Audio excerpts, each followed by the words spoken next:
Bom dia a todos. Meu nome é Magno Federici Gomes. Eu sou professor de Direito Processual da PUC Minas e da Escola Superior Helder Câmara.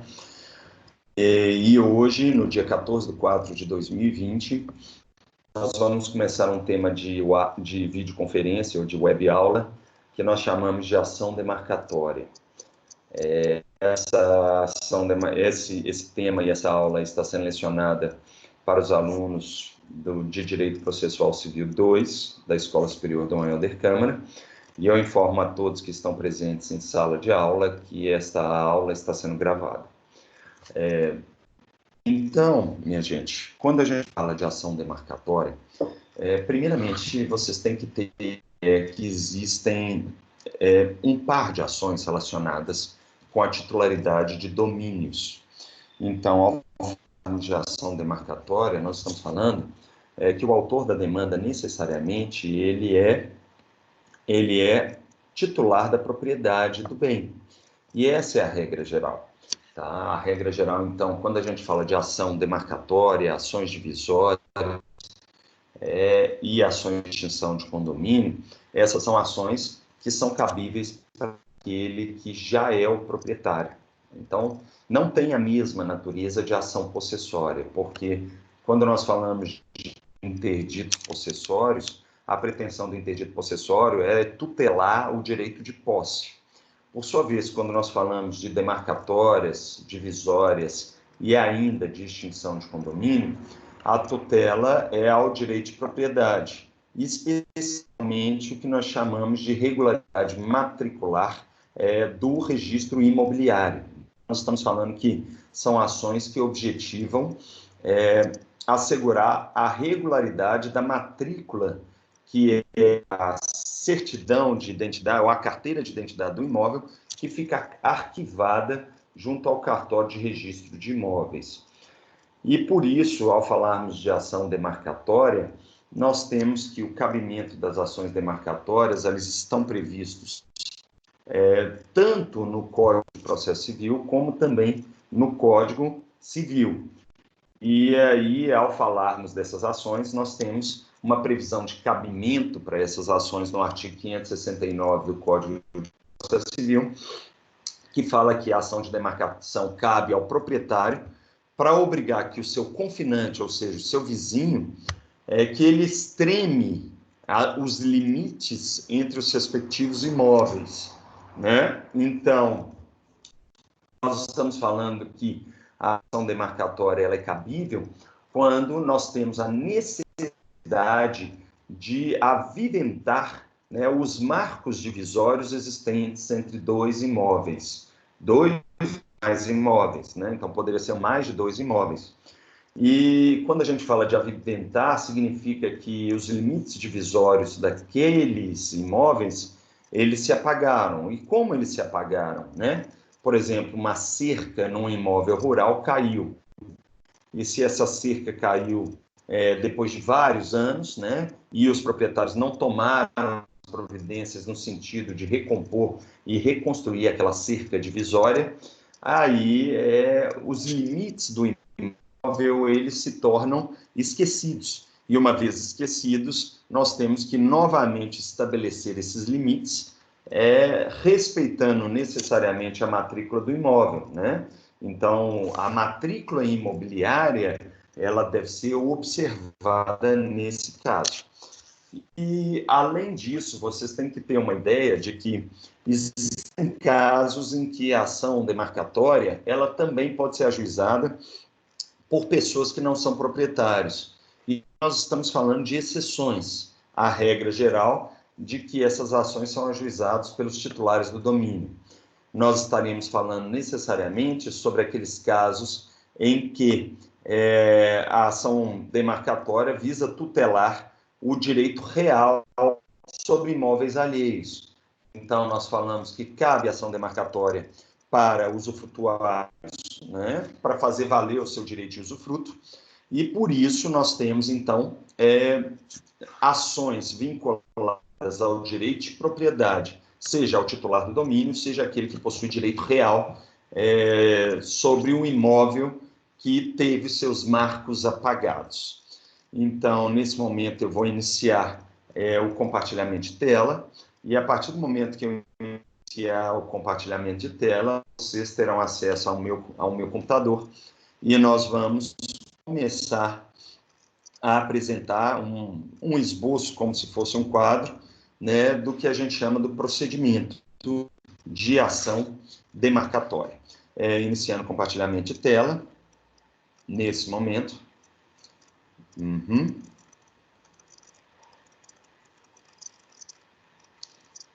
Sim. Você já tem acesso ao meu computador? Sim. A partir de agora, vocês estão com o acesso ao meu computador. Então, quando a gente fala agora da demarcatória, então, a gente vem para cá, né? Vamos fazer a explicitação de ação demarcatória. Então, quando a gente fala de ação demarcatória, nós temos uma previsão de cabimento no artigo 569 do CPC, mais exatamente no inciso 1 do CPC. O compartilhamento de tela está funcionando aí, não está, senhores? Sim ou não?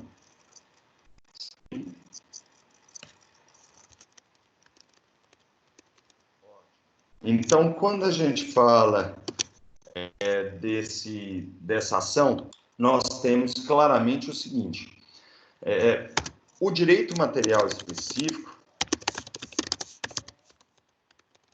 envolve o que nós acabamos de falar dessa previsão do artigo 561, 69, inciso 1 do CPC, e também do Código Civil de 2002, que tem previsão específica lá.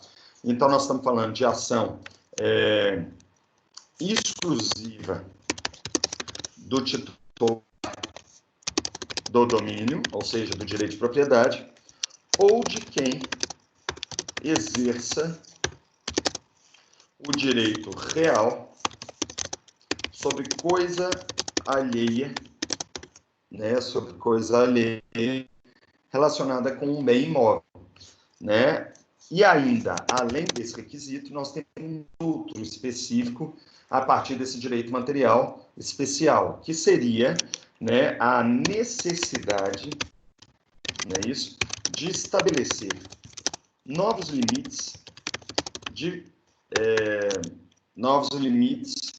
entre imóveis vizinhos, ou seja, aviventar marcos divisórios.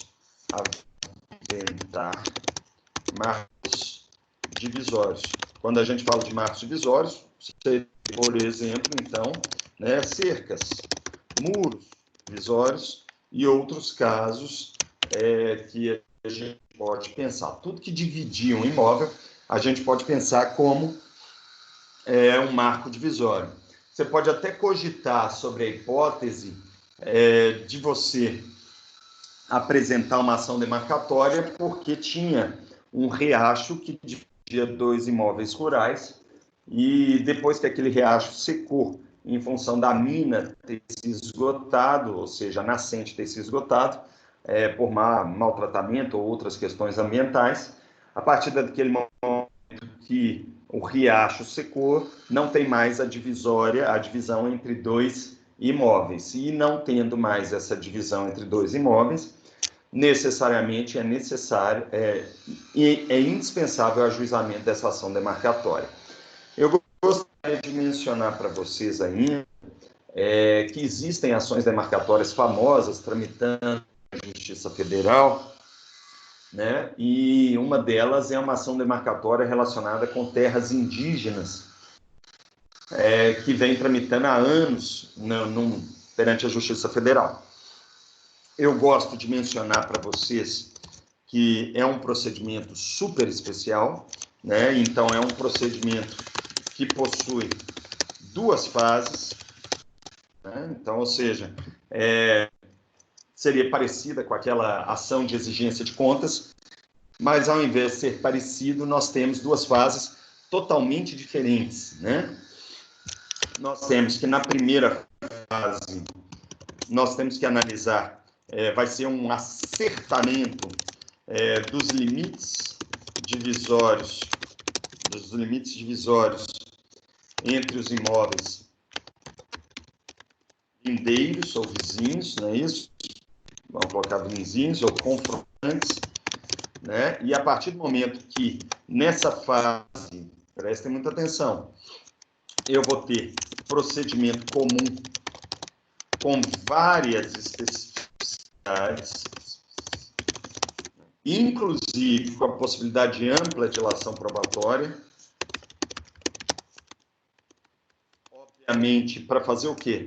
Para acertar, ou seja, para declarar quais são os limites divisórios entre os imóveis confrontantes. A partir do momento que eu tenho esse acertamento, essa declaração dos limites divisórios, o juiz termina proferindo sentença. Então, nós estamos falando de um procedimento comum, com todas as suas fases, que seriam fases postulatória, né? Além da fase postulatória, nós teremos a fase saneadora ou organizatória, a fase instrutória ou probatória e, finalmente, a decisória, aonde vão ter as alegações finais, assim por diante. Mas esse procedimento comum possui, como eu estou escrevendo aqui para vocês, várias especificidades. Especificidade na citação, né? Especificidade na petição inicial, especificidade em elementos constitutivos dessa ação demarcatória, e aí, ao final, nós teríamos uma sentença. E dessa sentença de primeira fase, nós temos como recurso cabível, a apelação. E essa apelação com duplo efeito. O que significa essa apelação com duplo efeito, senhores? Significa que a sentença que declara a demarcação ou os limites divisórios entre dois imóveis, ele necessariamente pode ser recorrido e aquela decisão não produz efeitos enquanto o tribunal não se manifestar sobre a sentença proferida. Após a aprovação do acórdão que julga a ação, aí sim, nós teremos o quê? A segunda fase do procedimento, né? Que aí os próximos recursos, ou seja, o recurso especial e eventual recurso extraordinário, que seria de muito difícil cabimento nesse procedimento, aí sim eles não teriam efeito suspensivo. E mesmo que haja interposição de recurso especial e extraordinário, o procedimento pode iniciar a segunda fase, que seria a fase executória. E o que nós chamamos de fase executória, né? Seria a execução prática da decisão. Então, o que eu mostro para vocês? Eu mostro aqui claramente que eu tenho uma decisão declaratória, né, dos limites, e autoexecutiva. Isso aqui é importante você saber, tá? Especialmente quando a gente fala de procedimento judicial, que possui duas fases procedimentais. A segunda fase procedimental, então aqui, a primeira fase, eu vou colocar aqui em maiúsculo, 2 pontos, e vamos ver se eu já coloco aqui em verde, né? A segunda fase procedimental seria necessariamente a execução automática, não é isso? A execução automática da sentença da primeira fase do procedimento. E aí nós falamos claramente que essa execução automática da segunda fase do procedimento, ela envolve o que nós chamamos de trabalhos de campo. E o que são os trabalhos de campo? São aqueles trabalhos que são determinados pelo juiz, né, para que haja a efetivação prática da sentença da primeira fase. Quando nós falamos desses trabalhos de campo, eu tenho um procedimento totalmente especial, tá?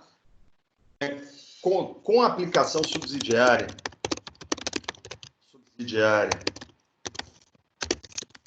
do procedimento comum nas hipóteses de omissão, né? Em que se realiza uma prova pericial de engenharia civil, que a gente chama de engenheiros agrimensores e arbitradores, para que se faça, de fato, e se efetive a divisão real entre os imóveis, né, com futuras averbações perante o cartório de registro de imóveis. Então, nós estamos falando de um procedimento especialíssimo, né, que é a segunda fase, em que se tem necessariamente uma prova pericial, né, e depois dessa prova pericial, o juiz vai proferir uma segunda sentença, né, uma segunda sentença dentro dos mesmos autos. Atenção, essa segunda sentença dentro dos mesmos autos do processo, ela envolve uma sentença que a gente chama de sentença homologatória de demarcação. E essa sentença homologatória de demarcação, ela é uma sentença confirmatória dos trabalhos de campo, né? Em que normalmente, tá, a partir daqui, alguns vão falar que ela também é declaratória, tá? E ela seria mais declaratória do que a autoexecutiva. Até a gente pode até falar que a preponderância da sentença da primeira fase é ser autoexecutiva, e na segunda ela é preponderantemente declaratória, tá?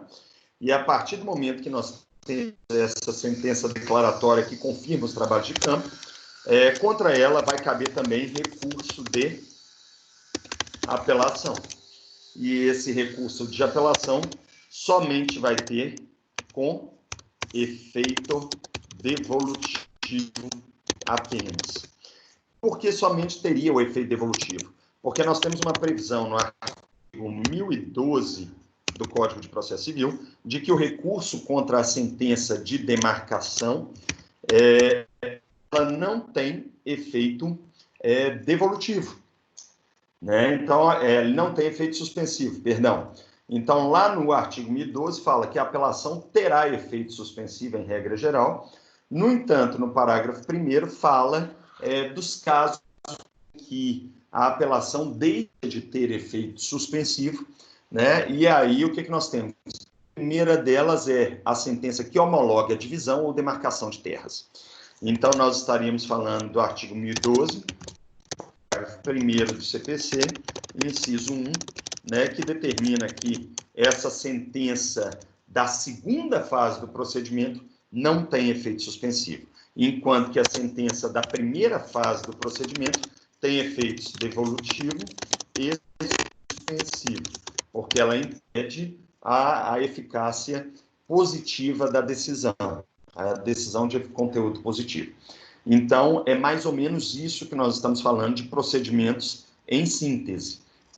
Nós estamos falando que é um procedimento judicial com duas fases, e em síntese, essas são, em regra, as questões mais importantes relacionadas com um procedimento especial de ação demarcatória. Eu gostaria de chamar a atenção de vocês sobre os dispositivos comuns do Código de Processo Civil relacionados à demarcatória e à divisória. E aí, quando a gente fala de demarcatória e divisória, e eu ainda não entrei em divisória, vou deixar para falar algumas especificidades depois, eu já adianto para vocês que é possível a realização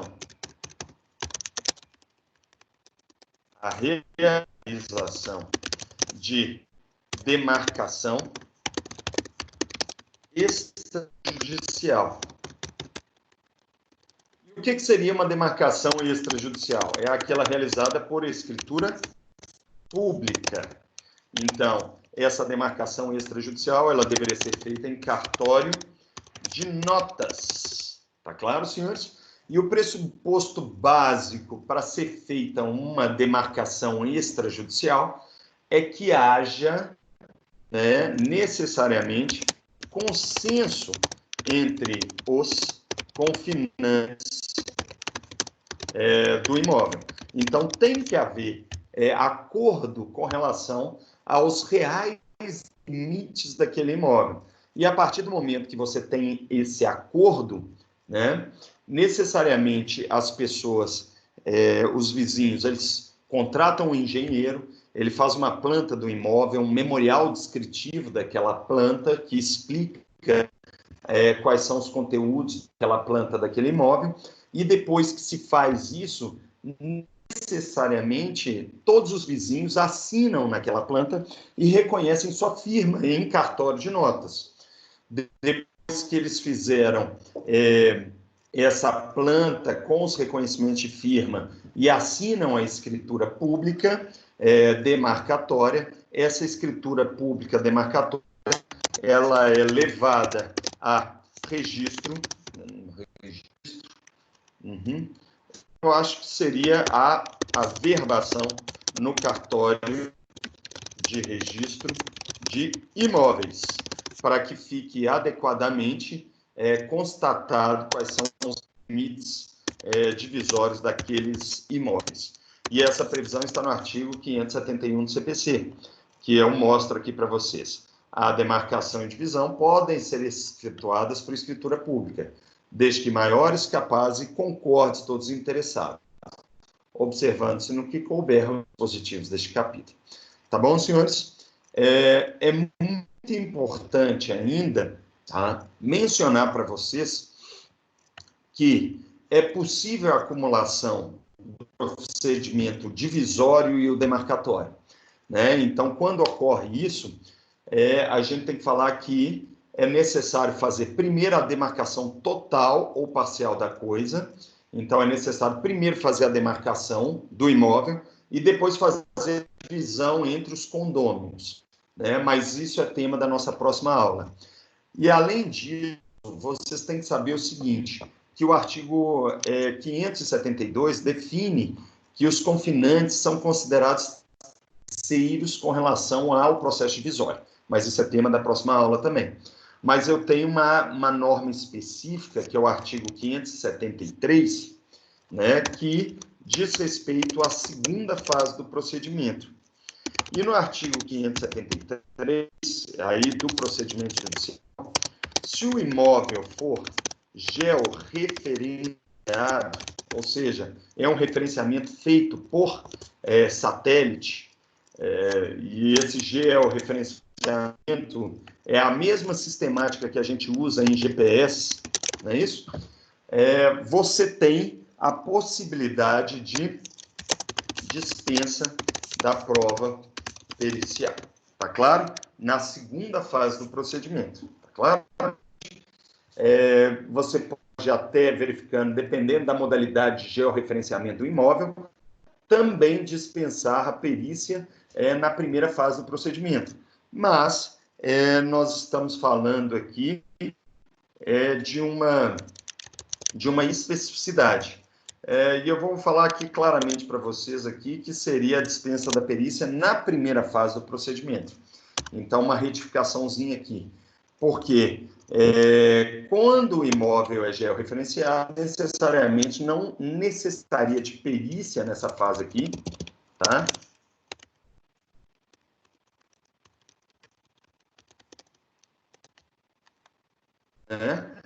Para que a gente verifique a delimitação do imóvel.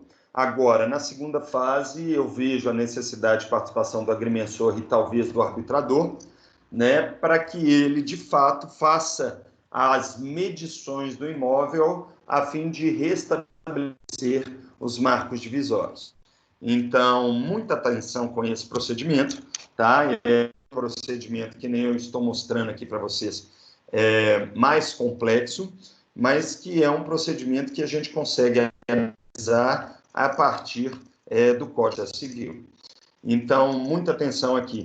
Os artigos relacionados com demarcação são o artigo 569, inciso 1, né? Aí nós temos o 570, que se aplica, né? O 571, que é a demarcação extrajudicial. Eu vou fazer mais uma observação para vocês, que antes do CPC de 2015 já é feita, né, extrajudicialmente a demarcação, mas sem previsão dessa demarcação extrajudicial no CPC de 1973. Ou seja, o CPC de 73 não previa a demarcação extrajudicial e só previa a demarcação judicial. No entanto, como ela era feita diuturnamente na prática, eles passaram a incluir um dispositivo próprio no CPC de 2015 sobre a demarcação extrajudicial. Falamos ainda que o artigo 573 se aplica, né, especialmente para a primeira fase do procedimento, de modo a dispensar a perícia na primeira fase. Ou seja, nós estamos falando o seguinte, que se o imóvel é georreferenciado, pode ser dispensada a prova pericial na primeira fase do procedimento. Isso não quer dizer, né, que ela vai ser dispensada. Então, eu vou escrever aqui, ó, pode haver a dispensa da prova pericial. E quem vai decidir se vai ter a dispensa ou não? Né? A critério do juiz. O juiz pode determinar especificamente que se faça a perícia, mesmo na primeira fase, mesmo quando o imóvel estiver georreferenciado. Tá? E a partir desse momento, nós podemos entrar no procedimento em fluxograma. Então, fluxograma do procedimento de ação demarcatória, tá bom? E quando nós falamos desse procedimento especial, muita atenção, os artigos que prevêem esse procedimento estão, tá, do artigo 554 do CPC 574 até o artigo, olha aqui, são todos esses artigos, até o artigo 587 do CPC. Então, é um procedimento grande, tá? É um procedimento que nem eu mostrei para vocês, com duas fases, né? Então, eu acho até que por uma questão pedagógica, eu vou falar que esse procedimento, que ele pode ser feito extrajudicialmente antes do judicial, porque a gente tem que tentar de todas as formas possíveis a conciliação, e a partir do momento que a gente não consegue a conciliação, aí necessariamente a gente entra no procedimento judicial. Então, a demarcação extrajudicial feita em cartório, primeira, né? Então, vamos colocar aqui, demarcação extrajudicial, e a demarcação judicial estaria aqui em síntese com dois procedimentos, com duas fases procedimentais. Então, vamos iniciar o nosso procedimento especial de ação de demarcação. E, obviamente, né, esse é um procedimento judicial. E, quando a gente fala de procedimento judicial, relembra vocês, né, que é um procedimento especial de jurisdição contenciosa, não é de jurisdição voluntária, tá? Antes da demarcação, pode haver uma eventual notificação, né, para dar ciência ao vizinho sobre a necessidade de demarcação. Mas, de uma forma ou de outra, isso não quer dizer que seja sempre feita a notificação. Normalmente, a gente passa já direto para o procedimento judicial. Seguindo, então, quando a gente entra no procedimento judicial, vamos aqui com calma, né? E aí a gente tem que indicar para vocês que esse procedimento ele vai poder ser ajuizado, tá, por qualquer dos interessados. Então, quando a gente fala dos qualquer dos interessados, nós vamos começar falando da legitimidade. E essa legitimidade ativa, ela é do proprietário, não é isso? Ou do titular de direito real sobre o imóvel alheio, e isso excepcionalmente, em regra geral, e aí eu vou escrever regra geral do proprietário, né, ou do titular do direito sobre o imóvel alheio, ou ainda por qualquer condômino do imóvel, mesmo que os demais condôminos não queiram ajuizar essa ação.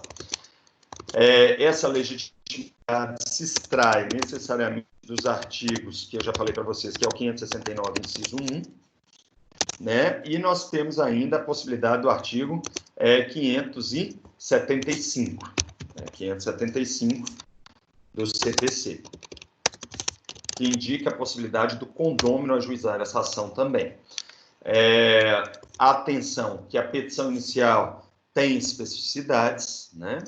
Então, aí, quando a gente fala dessas especificidades, significa que a petição inicial ela vai ter os elementos dos artigos 319 mais 574 do CPC. E quando nós falamos dessas especificidades, é óbvio que ela vai ter também, né, a necessidade dos documentos comprobatórios do artigo 320. Mas quais seriam as especificidades da petição inicial de ação de demarcação, ajuizada por essas pessoas? Né, vamos lá. Nós vamos ter que obrigatoriamente, juntar o título de propriedade. Então, nós estamos falando da matrícula atualizada do imóvel, né? E essa matrícula atualizada, normalmente, ela é expedida com prazo de 30 dias para o ajuizamento. E, além dessa matrícula atualizada do imóvel, nela vai constar o eventual direito real sobre o imóvel alheio. Tá bom, gente? Então, é obrigatório juntar o título de propriedade. Então, nós estamos falando da matrícula do imóvel do cartório de registro de imóveis, CRI. Né? Eu não vou escrever ele todo, mas cartório de registro de imóveis é a sigla do CRI. Além disso, nós temos outros elementos importantes. Nós temos que fazer a correta descrição do imóvel, não é isso? Então, quando a gente fala de correta descrição do imóvel, essa correta descrição envolve, tá? A situação e a denominação. Então, quando a gente chama de correta descrição, nós vamos falar de denominação, e essa denominação poderia ser, por exemplo, o nome da fazenda, tá? Se o imóvel for rural. Então, vamos lá, se a gente fala sítio Ana Clara, por exemplo, seria uma denominação. Então, a gente está falando aqui o nome da propriedade rural. Se a gente está falando de um imóvel urbano, seria a indicação do lote, quadra e bairro, tá certo, senhores? Lote, quadra e bairro do imóvel urbano. Então, é possível também demarcação com relação a imóveis urbanos, tá bom, senhores? Então, essa seria a denominação do imóvel. E, além da denominação, vocês têm que indicar a situação do imóvel. E quando a gente fala de situação do imóvel, nós estamos falando necessariamente da localização do imóvel. Então, quando a gente fala de um imóvel rural, você vai falar, no município de Juiz de Fora, por exemplo, que tem pouquíssimos imóveis rurais, mas seria até melhor a gente falar no município de Brumadinho, que tem vários imóveis rurais, tá? E quando a gente fala de localização de um imóvel urbano, necessariamente seria a rua, o número, a nova referência ao bairro e a cidade onde ele está. Então, essa localização do imóvel, seja ele rural ou urbano. E isso é necessário se constar na petição inicial de ação de demarcação. Além desses dois requisitos a mais, que nem eu mencionei para vocês, juntar o título de propriedade, 2, a correta descrição do imóvel com denominação e situação, nós temos ainda o terceiro requisito obrigatório, que é a causa de pedir. a ação demarcatória, que você vai ter que descrever os limites por constituir, avimentar ou renovar. É isso? Esse terceiro requisito é básico, porque na hora que você qualifica o imóvel, você tem que indicar, tá, necessariamente quais são os limites por constituir, aviventar ou renovar. E isso significa o seguinte: você indica os eventuais limites fáticos que estão sendo aplicados, que estão sendo aplicados, e ainda as causas de pedir da ação demarcatória. É isso? Porque você deve indicar, né, quais são os limites pretendidos com a demarcatória. Ou seja, aqui ele fala claramente, descrever se-ão os limites por constituir, aviventar e renovar. Então, eu mostro para vocês o seguinte, que a causa de pedir remota, né, é a ausência de limites ou a existência de limites inadequados. Se a gente fala que não tem limites, você simplesmente descreve quais são os limites corretos que devem constar naquela petição inicial ou naquela ação demarcatória. Agora, se a gente já tem uns limites fáticos definidos e além desses limites fáticos estarem definidos, você quer outros limites fáticos diferentes, aí necessariamente você tem que falar quais são os que estão presentes e quais são aqueles que serão os futuros. E nesse caso que eu estou colocando aqui para vocês, isso a gente chama de ação demarcatória com queixa de esbulho.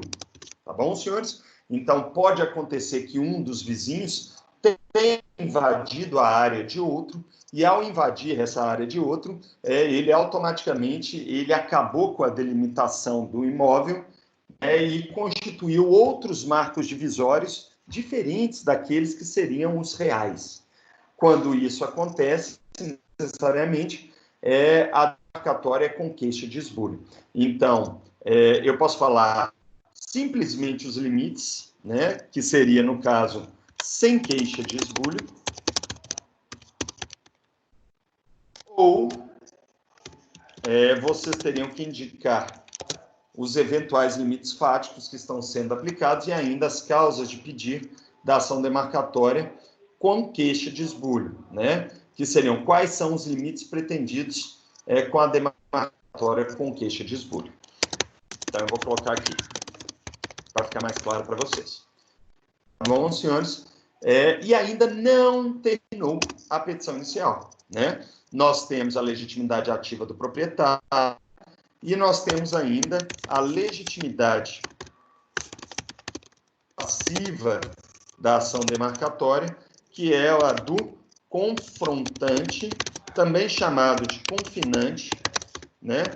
Também chamado de vizinho da linha a ser demarcada. Tá claro, gente? E aí a gente chega no último requisito da petição, que é nomear todos os confinantes da linha demarcanda. Tá bom, senhores? Quando a gente fala desses confrontantes, confinantes ou vizinhos da linha demarcanda, da linha a ser demarcada ou demarcanda, da linha a ser demarcada, que é o que nós chamamos de linha demarcanda, nós estamos indicando, senhores, que essa é uma ação real. E por ser uma ação real, vocês têm que necessariamente incluir os cônjuges desses vizinhos. Então, são os confrontantes e seus respectivos cônjuges. Então, quando a gente fala pode ser varão ou a varoa, né, salvo se casados pelo regime da separação total de bens, separação de bens, né? Então, se eles são casados no regime da comunhão parcial, da comunhão universal de bens, aí nós temos necessariamente que incluir os vizinhos. Isso é uma previsão do artigo 73 do Código de Processo Civil, né? E lá no artigo 73 do Código de Processo Civil, nós temos necessariamente, tá bom, gente? A participação do cônjuge, né? Então, aí, quando a gente fala, o cônjuge necessitará do consentimento do outro para a população que versa sobre direito real e imobiliário, salvo quando casados pelo regime da separação absoluta de bens. Então, minha gente, a ação demarcatória é uma ação real, não é uma ação possessória, apesar dela poder ser cumulada com o pedido possessório, que aí seria a demarcatória com a queixa de esbulho, mas de uma forma ou de outra, por ela ser ação real, nós temos a indispensável participação do cônjuge nessa ação. Tá claro, gente? Então, essa participação do cônjuge aplica-se tanto para o autor quanto para o réu. Tá claro? Então, quando a gente fala da legitimidade ativa, proprietário titular do direito real, né? E seu cônjuge também. Tá? Artigo 73 do CPC. E da mesma forma, nós temos que a legitimidade passiva é do confrontante, confinante ou vizinho da linha a ser demarcada. Cuidado, que se ele tiver um vizinho em que a demarcação está correta com aquele vizinho está excluído do polo passivo da demanda. Nós temos que incluir no polo passivo, como réus, apenas os vizinhos da linha demarcanda, não da linha que já está demarcada. Tá claro, senhores? Então, e seus respectivos cônjuges, salvo quando casados pelo regime da separação de bens, que a gente chama de separação absoluta de bens. E essa é a nossa questão inicial. Nela se indica a legitimidade ativa, a legitimidade passiva, né? E a petição inicial consta todos os elementos, né? Atenção, né? Todos eles com qualificação completa, porque essa qualificação completa está prevista no artigo 319, inciso 2 do CPC. Então, a gente fala todos os elementos de qualificação, seja de pessoa física ou jurídica, e inclusive e-mail. Tá claro, gente? Essa é a nossa petição inicial de ação demarcatória. E ela começa assim. Deixa eu dar uma olhada para ver se nós estamos com algum problema aqui. Então, aqui já teve um questionamento de uma aluna relacionada à demarcatória com esbulho, né? Então, eu já coloquei aqui para vocês, já fiz a referência a isso. Mas eu vou responder todas as perguntas ao final, tá? Tudo bem? Então, a gente chega aqui, só para ver se a gente está com a nossa gravação adequada. Parece que está havendo um certo travamento aqui no compartilhamento e no vídeo, mas eu posso até tirar o vídeo, mas vamos continuar tentando fazer assim. Além disso, gente, então aí a gente vai. Os autos vão concluídos para o juiz para as providências preliminares. O juiz pode determinar a emenda da petição inicial, tá? Ou pode ainda indeferir a inicial, naqueles casos do artigo 330. E quando a gente fala que o juiz recebe a inicial, muita atenção, tá claro, senhores? Ao receber essa inicial, ele vai determinar a citação de todos os réus. Quem são os réus? Relembra vocês? São confinantes da linha demarcanda, ou seja, somente aqueles que integram a linha demarcanda. E ao falarmos dessa citação, essa citação específica, tá? Ela vai estar no artigo 576 do Código de Processo Civil. Atenção, porque quando a gente fala dessa citação do artigo 576, essa citação tem umas especificidades, artigo 576 do CPC. tá? Quais seriam as especificidades? E aí eu vou vir para cá. Seria a citação, será feita por carta com aviso de recebimento, ou seja, a citação em regra, ela é feita pelo correio, tá claro? E aí nós temos a necessidade de proceder à citação por edital dos terceiros incertos e não sabidos. E essa citação dos terceiros incertos e não sabidos, ela está prevista no artigo 259, inciso 2 do CPC, que é uma regra que também se aplica para as ações de uso capião. Então, quando vocês estão lá no artigo 259, lá no início do Código de Processo Civil, né, lá no artigo ele vai falar, serão publicados, muitíssima atenção, né, editais na ação de uso capião, na ação de recuperação e substituição de títulos ao portador, e em qualquer ação que seja necessária por determinação legal, a provocação para participação no processo de interessados incertos e desconhecidos. E é essa a nossa hipótese de citação aqui, tá? Porque aí você vai utilizar o artigo 576 do Código de Processo Civil. Tá bom, gente? Então, quando a gente fala dessas citações, nós temos essa regra do inciso 3, porque a gente cita os terceiros incertos e não sabidos na ação de demarcação, porque podem aparecer interessados com relação àquela demarcação daquele imóvel. E esse seria o próximo ato processual. Aí, o que eu vou falar para você? Eu vou falar aqui que eu particularmente entendo, que seria possível a realização de audiência de conciliação, tá? Mas que o procedimento não traz essa audiência de conciliação. E por que ele não traz? Tá? Porque o artigo 577 fala que existe um prazo comum de 15 dias para contestar.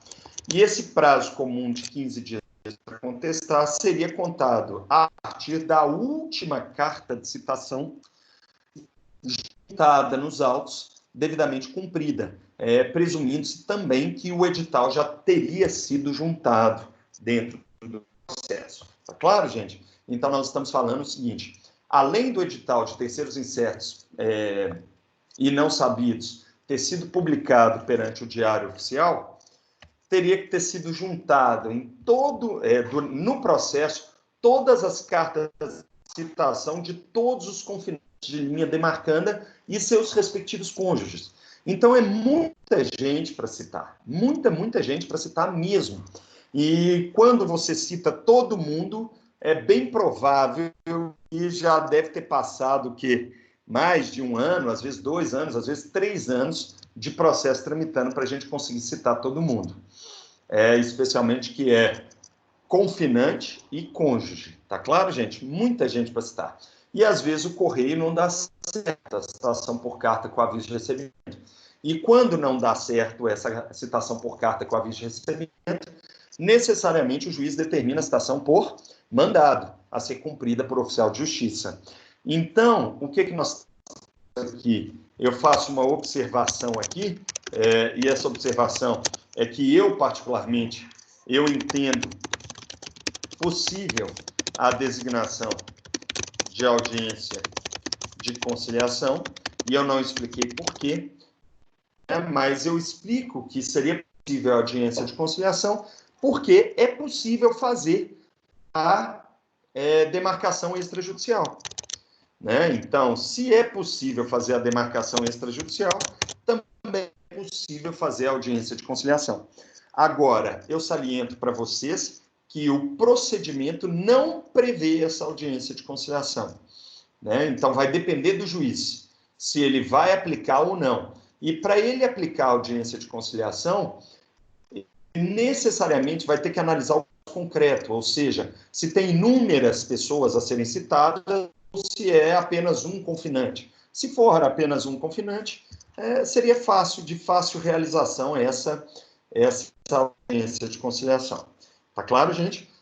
E nós temos que eles são citados para contestar em prazo, mediante prazo comum de 15 dias. Mediante prazo comum de 15 dias. E essa previsão é a do artigo 577 do Código de Processo Civil. Então, o que nós temos? O artigo 577 do CPC determina o prazo comum de 15 dias para todos os interessados contestarem a partir da última carta de citação devidamente cumprida, presumindo que o edital foi juntado anteriormente. Tá claro, gente? Então, quando o edital for juntado anteriormente, necessariamente nós temos que fazer essa leitura do processo como se fosse um procedimento comum. Tá bom, senhores? E depois que ocorre esse procedimento, essa citação, então é isso que eu estou falando, o procedimento especial de primeira fase torna-se comum. Então, quando a gente fala de procedimento comum, né, eles contestam no prazo de 15 dias, contestação de todos os interessados, e quando eu falo interessados, leiam-se réus, certos e incertos, tá? E depois que houver esse prazo, nós temos necessariamente caindo no procedimento comum.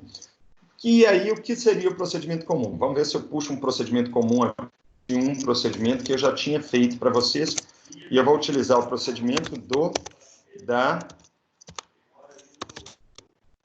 exigência de contas, que já tem um procedimento comum.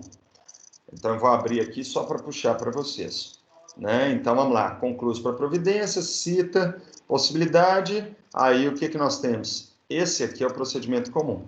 E aí, a gente vai ter a decisão da primeira fase e nós estamos chegando nela. Tá? Vamos lá. Põe para cá, puxei. Então, vamos fazer as adequações. Claro, né? Qual é a primeira adequação? Procedimento comum. Puxa nova seta. Significa o quê? Vista ao autor para um prazo de 15 dias, impugnar, replicar as contestações. Tá bom, gente?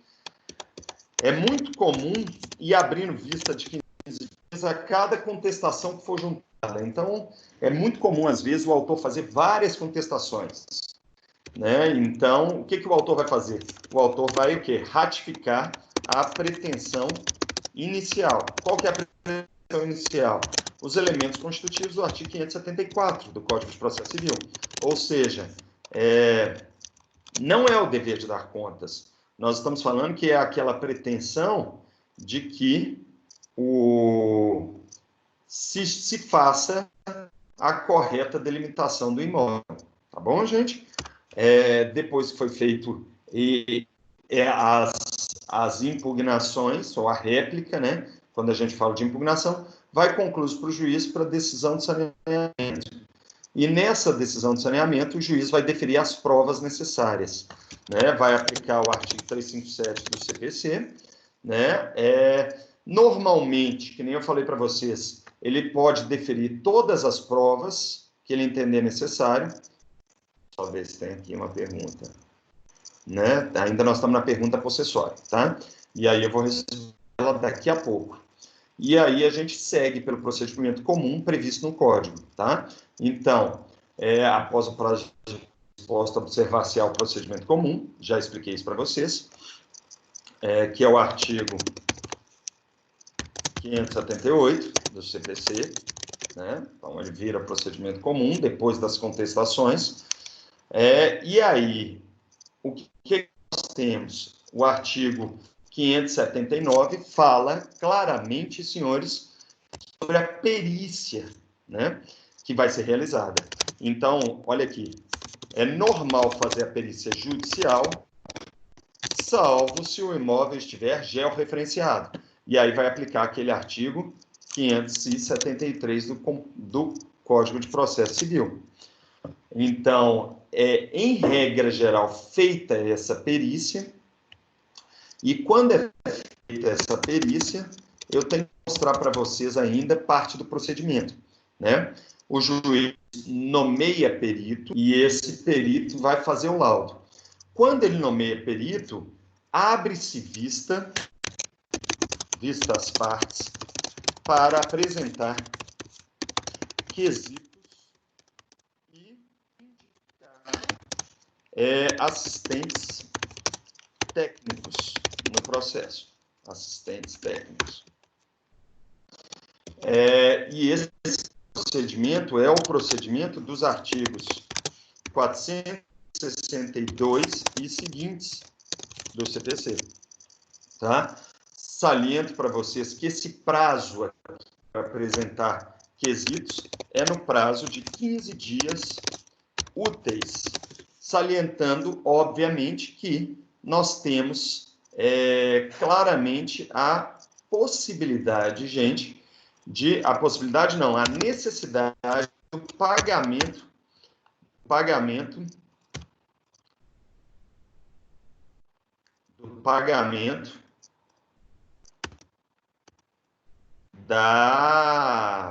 como a gente chama, do pagamento dos emolumentos periciais. Então, prévio pagamento dos emolumentos em 5 dias úteis da decisão de saneamento. Então, 2 elementos constitutivos. Primeiro, a gente faz o pagamento dos emolumentos no prazo de 5 dias e depois a gente faz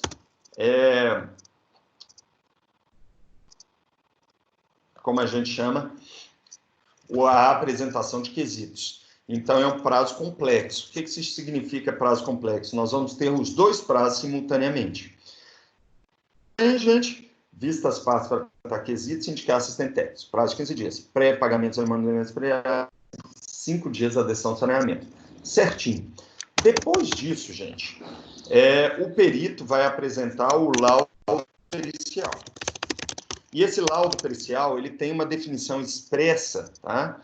E essa definição expressa, se não me falha a memória, ela vai estar ali ao redor do artigo 580 do Código de Processo Civil, do CPC. Nós vamos conferir, tá? Então, vamos lá. O que nós temos? Artigo 579. Antes de proferir a sentença, o juiz nomeará um ou mais para levantar o traçado da linha demarcanda. Então, nós estamos falando que nessa decisão de... senhores, tá? Ele marca a perícia judicial na forma do artigo 579 do CPC, salvo se o imóvel estiver georreferenciado e o georreferenciamento for suficiente para fazer o traçado da linha demarcanda. Além disso, senhores, nós temos mais. Nós temos ainda a vista para pagamento dos emolumentos periciais de 5 dias úteis e, simultaneamente, para 15 dias úteis para fazer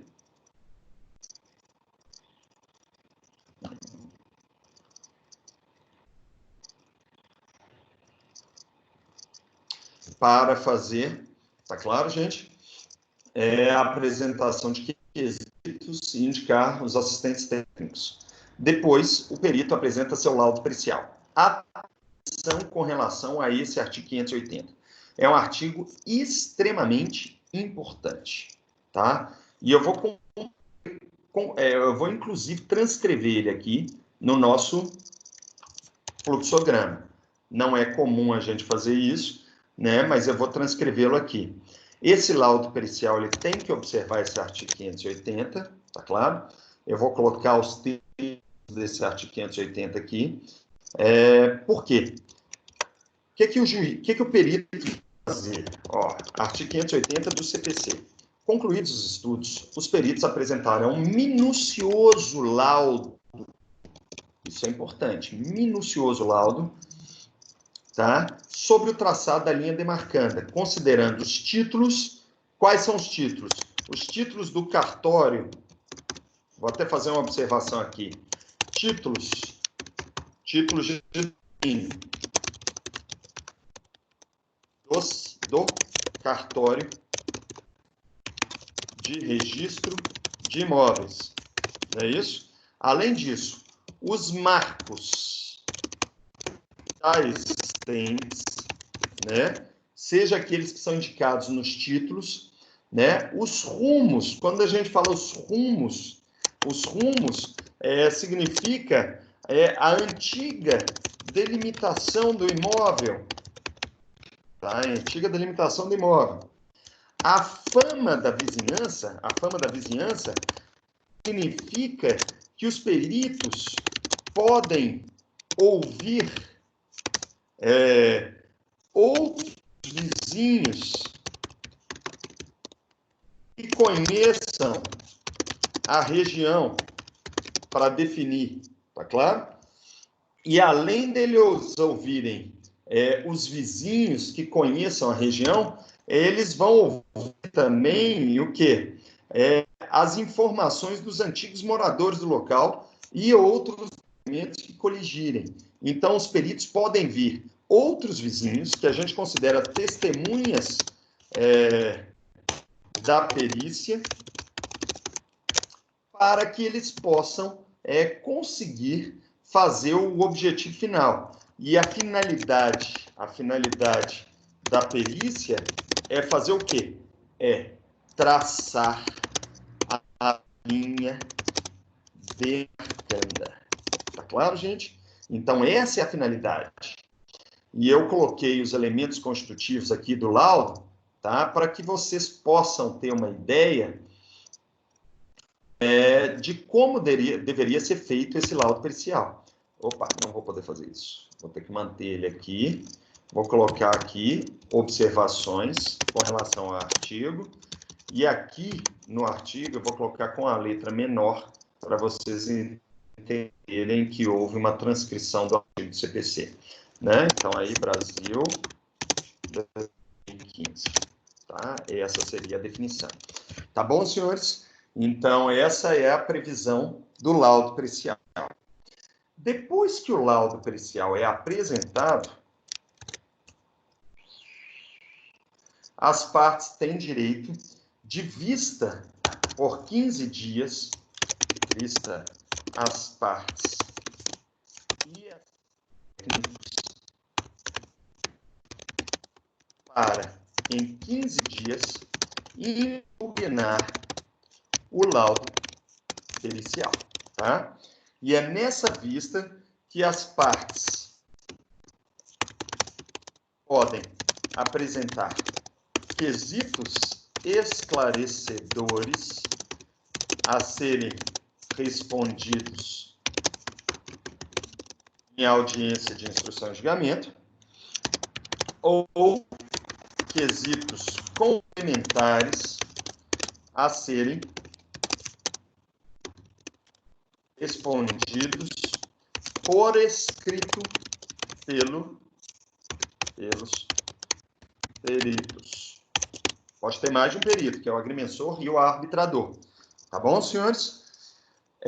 Atenção, os assistentes técnicos podem apresentar nesse prazo, tá? Prazo para 15 dias úteis, e aí eu vou ressaltar para vocês novamente que trata-se de prazo peremptório e preclusivo, né? A impugnação do laudo. E esses assistentes técnicos apresentarão pareceres técnicos sobre o caso concreto. Tá claro, gente? Após essa apresentação desses quesitos, os autos vão concluídos ao juiz para ele decidir se de fato ele abre vista para o perito, ou se ele designa a audiência de instrução e julgamento. Tá claro? E essa audiência de instrução e julgamento seria com o objetivo exclusivo de traçar... Opa! O que eu fiz aqui? traçar a linha demarcanda. Então, ampla instrução probatória, né?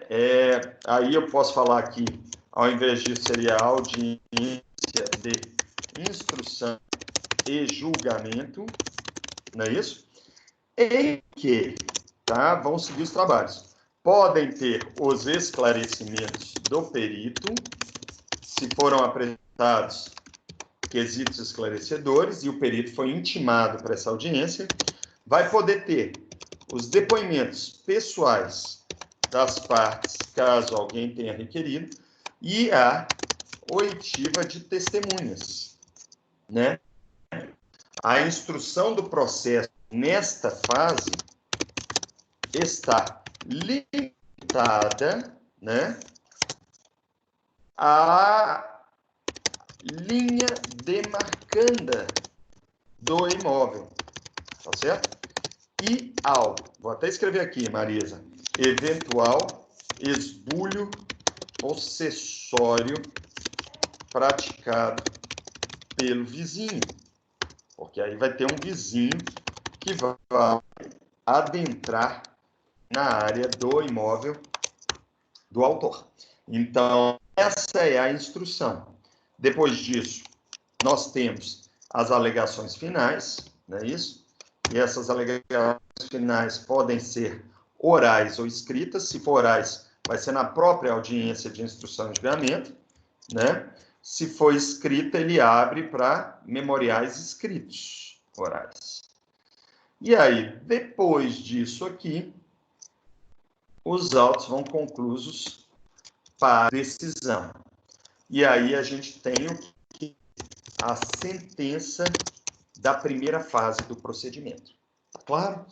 E nessa sentença da primeira fase do procedimento, nós temos necessariamente, como eu falei para vocês, o recurso cabível como sendo recurso cabível a apelação, tanto para o autor quanto para os réus,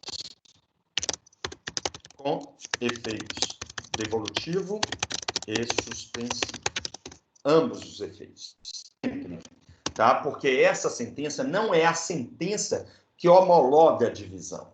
Essa é a sentença que declara a linha demarcanda e determina a sua implementação no caso prático.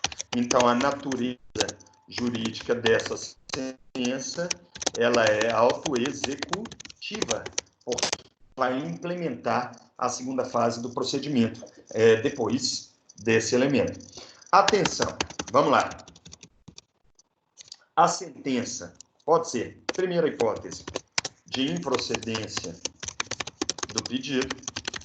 Então, necessariamente, o réu é o vencedor da causa. O réu é o vencedor da causa. O autor, nesse caso, vai ser condenado nas penas de sucumbência. Tá claro, gente? Salientando que vai ser com base no valor da causa, que é igual ao valor venal do imóvel demarcando. Tá joia, senhores? Então, vai ser de 10% a 20% do valor do imóvel, mais vai ter que pagar as custas processuais. Tá claro, gente? E, nesse caso, não será instaurada a segunda fase do procedimento, porque o autor não tem razão ao que foi alegado na petição inicial. Tá claro, gente?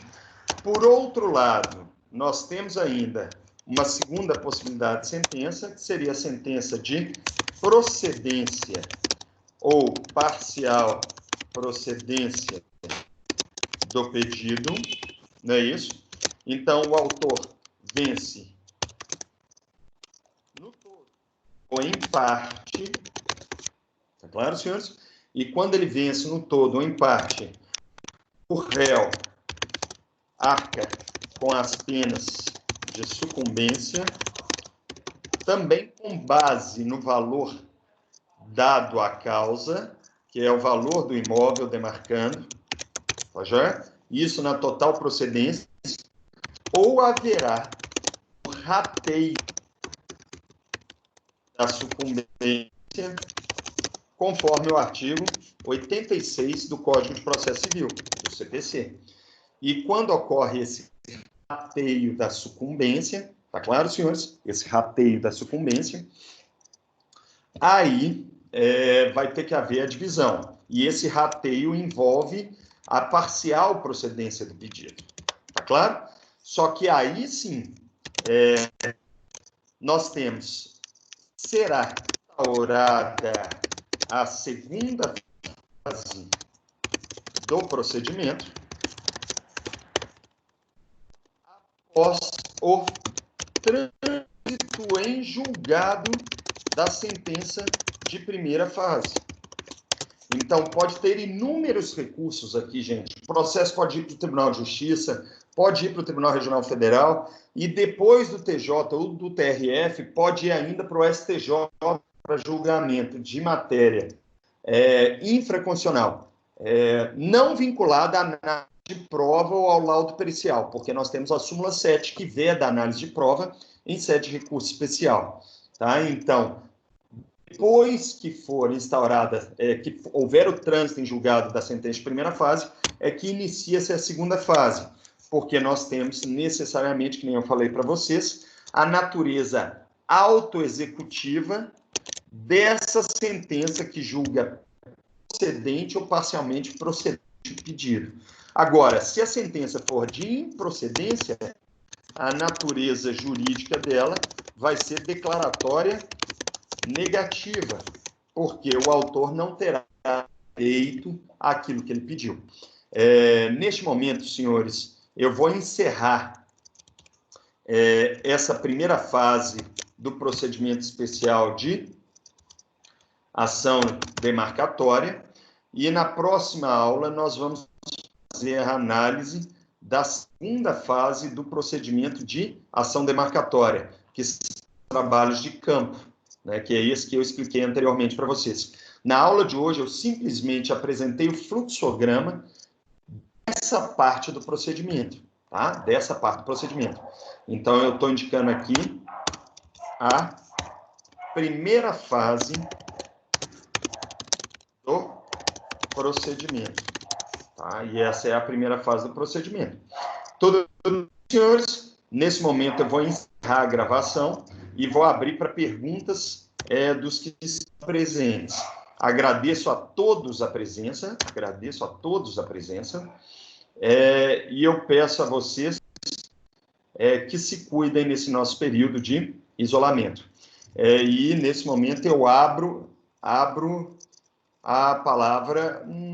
Não, antes de abrir para a palavra, eu esqueci de uma questãozinha, que seria aqui.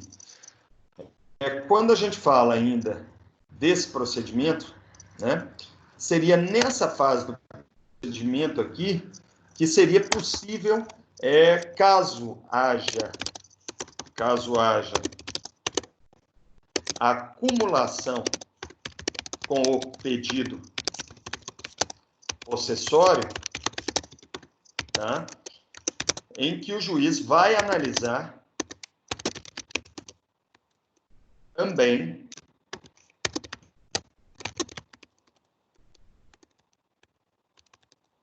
o pedido de reintegração de posse. Tá? Quando que vai acontecer isso? Quando houver acumulação de pedidos. E aí, essa hipótese de acumulação de pedidos está prevista no artigo 581, parágrafo único. Então, olha só, essa sentença aqui, do item 2, é a do artigo 581 do CPC, caput, em que ele determina o traçado da linha demarcanda. A sentença que julga procedente o pedido determina o traçado da linha demarcanda. E isso demonstra a sua natureza jurídica autoexecutiva. Agora, quando a gente fala da acumulação do pedido possessório, aí ele entra aqui no artigo 581, parágrafo único. nesse artigo 581, parágrafo único, ele também, com natureza autoexecutiva, ele também vai determinar a reintegração definitiva de posse. E aí fala aqui no parágrafo único, a sentença proferida na ação demarcatória determinará a restituição da área invadida se houver, declarando o domínio ou a posse do prejudicado, ou ambos. Então, o juiz pode declarar tanto o domínio quanto a posse. E aí, quando a gente fala desse pedido possessório aqui, né, nós estamos falando que ele é misto, que é um pedido de reintegração de posse acumulado por reivindicatório de propriedade. E é por isso que a gente não chama a ação demarcatória de ação demarcatória acumulada com a reintegração de posse. A gente chama a ação demarcatória, nesse caso, de ação demarcatória com queixa de esbulho, porque ela continua sendo de titularidade do proprietário. Então, neste momento, eu peço desculpas por esse esquecimento. Agora sim, eu vou encerrar a minha gravação e eu abro para eventuais perguntas. Muito obrigado, atenção de todos, e se cuidem, senhores.